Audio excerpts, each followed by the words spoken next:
Let me first start with a story we all remember. During the last AFCON 2025-2026, the Super Eagles lost a very painful penalty to Morocco. And immediately, social media went wild. People started dragging the players. He didn't take the match seriously. He was careless. He wasn't committed.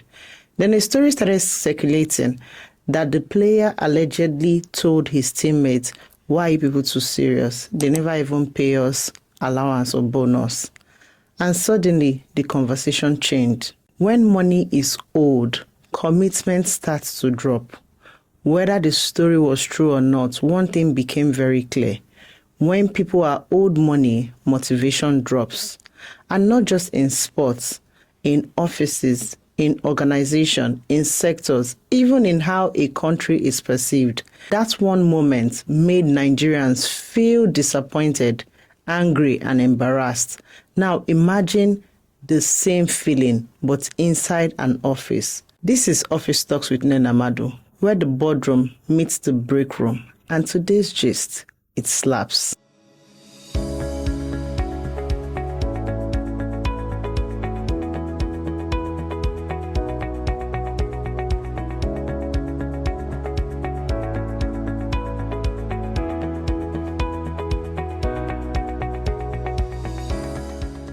We are talking about salary delay and how it kills motivation.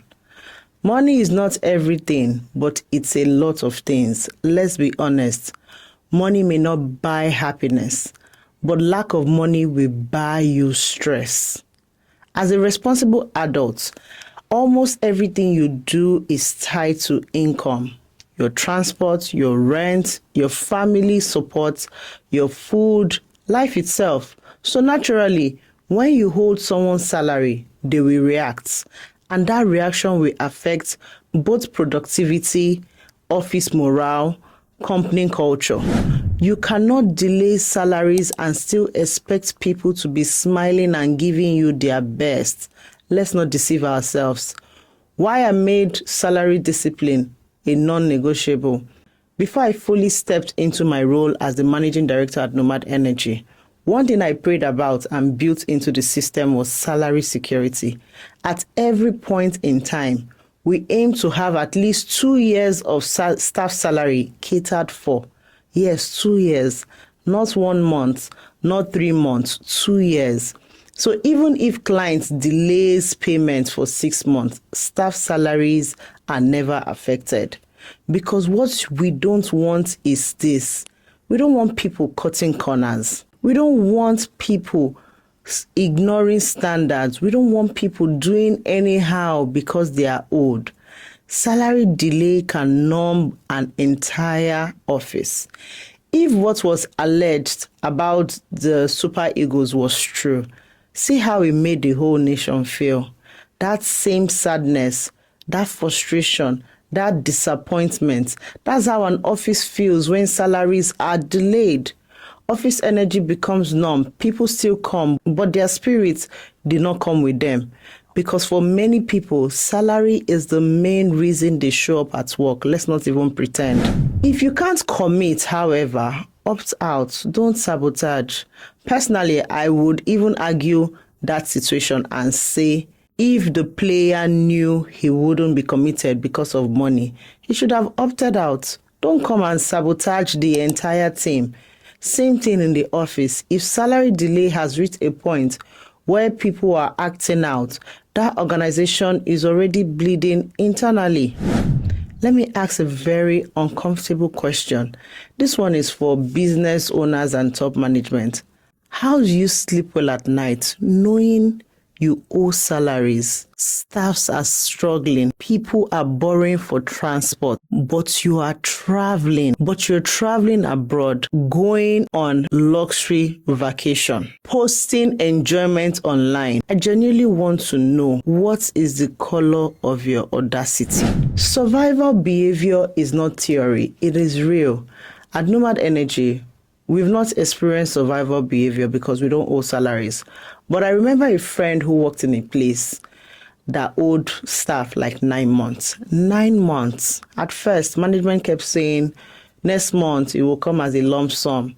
So staff started imagining, oh wow, 3 months salary at once, 4 months salary at once. Before they knew it, 9 months had passed. From the outside, the company still looked okay. Oh. So don't believe everything that you see outside. How salary delay turns normal staff into survivors. My friend told me what happened step by step. First of all, people started resuming late. 8 a.m. turned to 12 noon. Then dressing changed. People were wearing flip-flops and dressing like they were going to the market, to the office.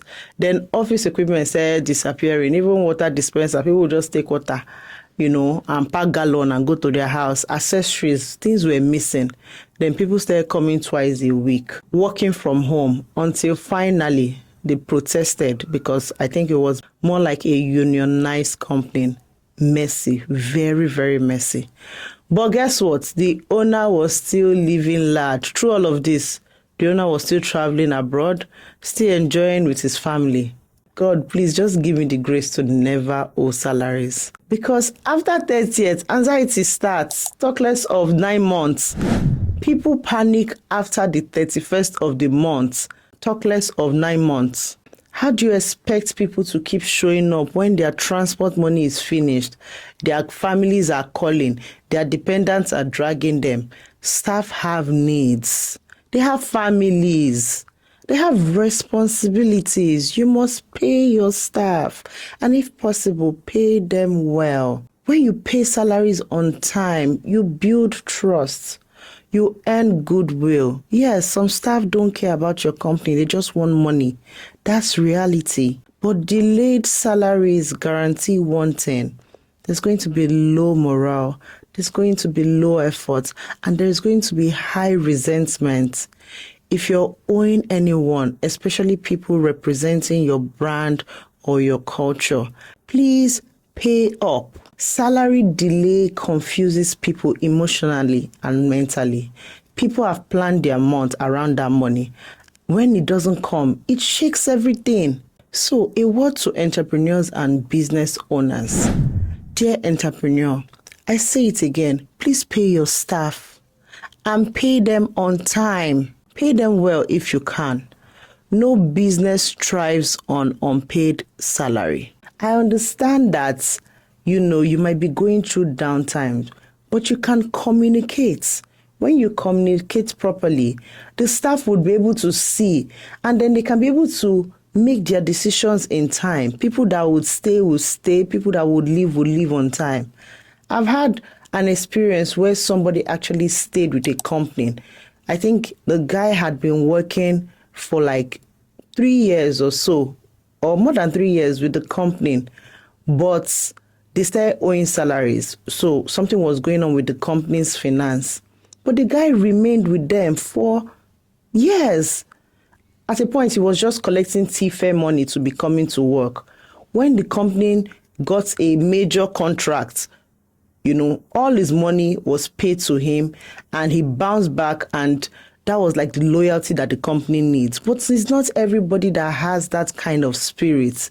So pay the ones that, cannot stay for that long, and then ensure that you communicate in time so that everybody will start looking for an alternative. And that's the message I have for us today. So tell me, office talkers, have you ever experienced salary delays, survival behaviors at work, protests, silent resentment? If you're bold enough, share your story. And if you want us to help you and carry placard to go and do protests, please send us an email to nnennamaduabom@gmail.com. I will be sure to join you, but you have to tell us the full gist so that we might be able to bring it to Office Talks with Nnenna Madu. Please like, subscribe, and comment on your thoughts on this episode. Till next time, guys, this is Office Talks with Nnenna Madu, where the boardroom meets the break room and the gist, premium only. See ya. Bye.